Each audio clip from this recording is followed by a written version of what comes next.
da Allah ka cewa wala tushriku bihi shay'a, kar ku yi kowace kalar shirka game da ubangiji, ko babba ce ko karama ce ko boyayya ce ko bayyananna ce, kar a yi kowace.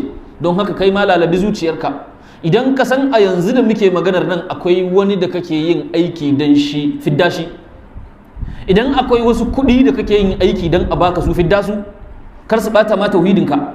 Idan akwai wata kamfamawa ko girmamawa da kake yin aiki don ka samu, fidda ta, za ta lalata ma aiki, zai sa aikin ka ya dawo ya koma banza, ya zama kamar baka yi ba a ranar alkiyama. To kowa ya lalaba ma kai dai. To kowane nau'in shirka kar a yi. Sannan kuma kowane ne mutum, komai girman shi komai darajar shi, kuma shi ma kar a hada shi da Allah. Shirka kowace iri ce kar a yi.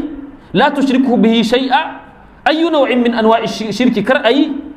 To haka kuma la tushriku bihi shay'a, kowanne ne kar a hada Allah da shi, ko shi wane ne bai kai a bashi haƙƙin Allah ba. Kamar yadda mai usulu thalatha ka cewa shi dai mallan ko la malakun muqarrabun, ba wani mala'ika wanda wai shi mala'ikan saboda kusancin shi da Allah sai a ɗauki haƙƙin Allah a bashi. Ba wani annabi wanda saboda annabi yana da kusanci da Allah sai a ɗauki haƙƙin Allah a bashi annabi.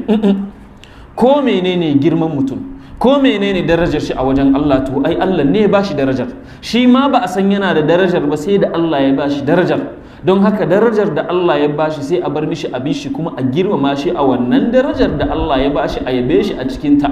Idan ma shi kadai adda irinta a faɗi shi kadai adda irinta, kuma haka girma ne gare shi.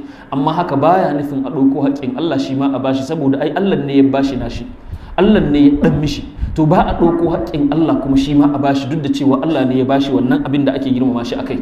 Don haka ba a girmama kowa a kai shi matsayin Allah. A'a wallahi Allah ne kadai yake da wannan girman. Allah ya ganar da mu. Don haka wala tushriku bihi shay'a, kar ku haɗa kowa da Allah a wajen bauta, kowa ne shi.